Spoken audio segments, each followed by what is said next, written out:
اچھا مفتی صاحب، ہم اضرو قرآن دیکھیں تو نبی کریم علیہ الصلوۃ والسلام لقد من اللہ علی المؤمنین اذ بعث فیہم رسولا کے تناظر میں اگر ہم دیکھیں تو بہت بڑی نعمت ہے.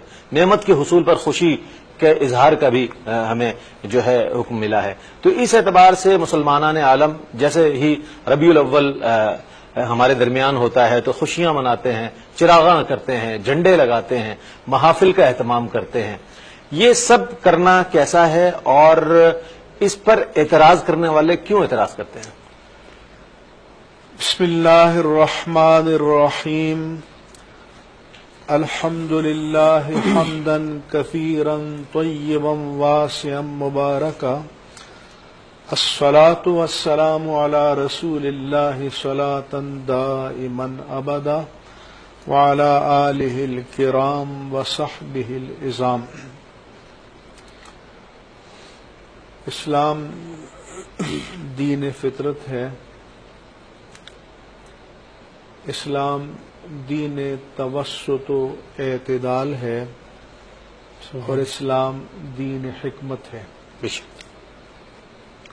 دوسری بات یہ کہ اسلام میں احکامات کا اپنا اپنا اسٹیٹس، اپنی اپنی حیثیت، اپنی اپنی تدریج ہے. مثال کے طور پر جو فرض قطعی ہے، مثلا عشاء کی نماز فرض قطعی ہے، فجر کی نماز فرض قطعی ہے.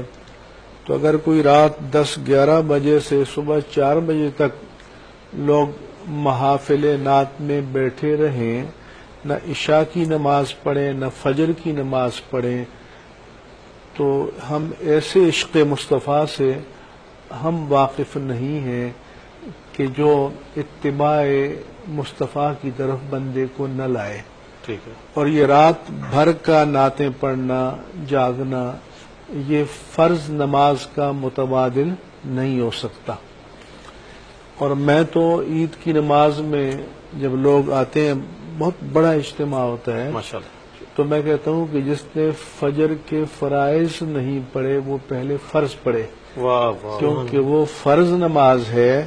اور عید کی نماز ہمارے امام اعظم کے نزدیک فقہ حنفی میں واجب ہے، باقی ائمہ کرام کے نزدیک سنت ہے.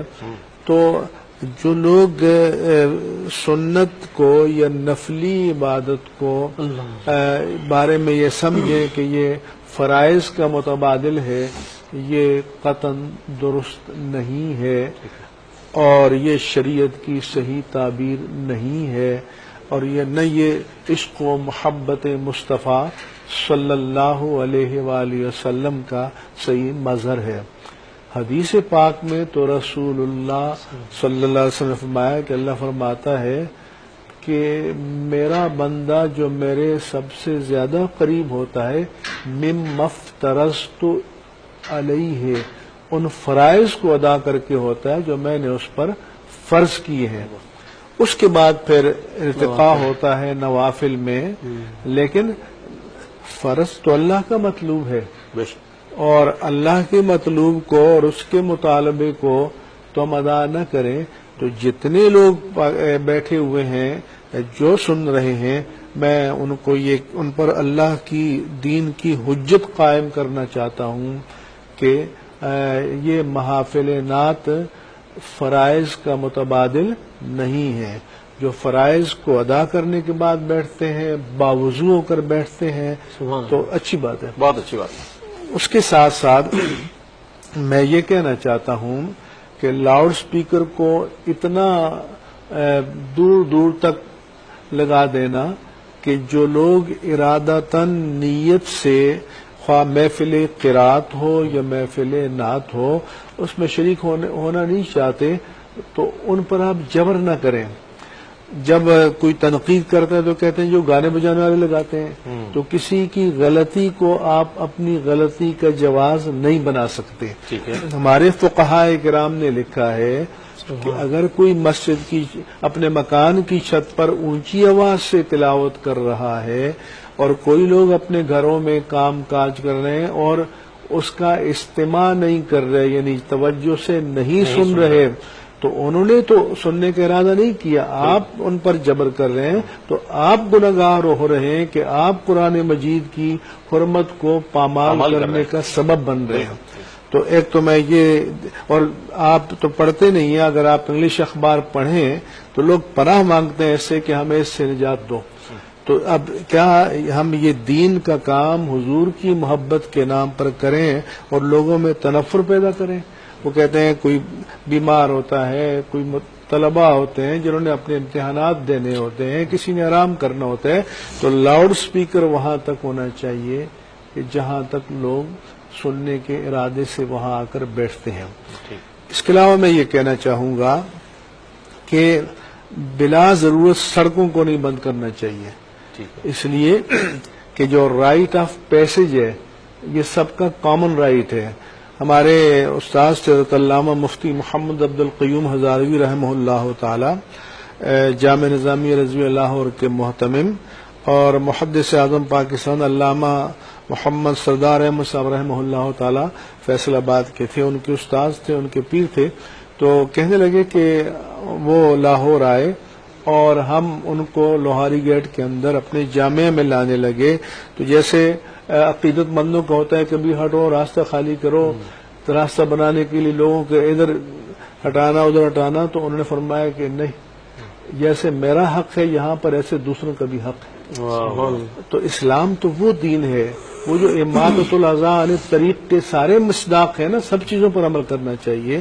تو اس لیے اول تو یہ ہے کہ لوگوں کو تکلیف نہیں دینی چاہیے، اور اگر کہیں کوئی متبادل نہیں ہے تو پھر انتظامیہ سے اجازت لینی چاہیے تاکہ وہ ٹریفک کو دوسری طرف ڈائیورٹ کریں۔ اب آپ مجھے بتائیں کہ آپ ایمرجنسی میں آپ جا رہے ہیں کہ مجھے اس روٹ سے گزر کے جانا ہے، اب آپ پہنچے تو معلوم ہو راستہ بند ہے، آپ کسی بیمار کو دیکھنے جا رہے ہیں یا کچھ مسئلہ ہے، تو اس لیے اسلام دوسروں کے لیے آسائشیں پیدا کرتا ہے، دوسروں کے دل میں دین کی محبت پیدا کرتا ہے۔ دوسرا یہ ہے کہ حضرت حسان بن ثابت رضی اللہ تعالیٰ عنہ کا ایک واقعہ وہ مخصوص تناظر میں ہے، کیونکہ جیسے آج کل ہمارے یہاں میڈیا کی ایک پاور ہے، اس زمانے میں یہ شعراء ہوتے تھے جو پراپیگنڈسٹ ہوتے تھے، اور کسی کے مخالف، کسی کے فیور میں، اپنے قبائل کی شان میں، آباء و اجداد کی شان میں، تو حضور کی جو دشمنوں نے احانت پر مبنی اشعار کہے تو حضرت حسان بن ثابت رضی اللہ تعالیٰ عنہ نے نہایت پیارے اشعار کی صورت میں اس کا جواب دیا، حضور نے تحسین فرمائی۔ مگر آپ مجھے بتائیں کہ 23 سالہ نبوی زندگی میں کیا کتنی آپ کو مثالیں ملتی ہیں کہ بس محافل نعتی ہو رہی ہوں؟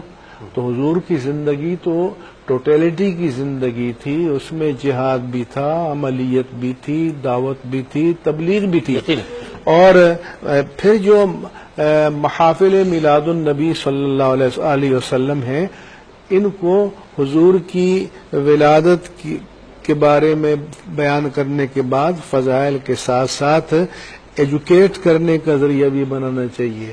آخر یہی تو لوگوں کے اجتماع کے مواقع ہوتے ہیں، ہم ان میں ان کو دین نہ سکھائیں تو سوال یہ ہے کہ وہ دین کہاں سے سیکھیں؟ یقیناً مفتی صاحب بہت عمدہ آپ نے کلام فرمایا، اور یقیناً اصلاح کے حوالے سے بہت عمدہ کلمات ارشاد فرمایا۔ ناظرین ایک مختصر سا وقفہ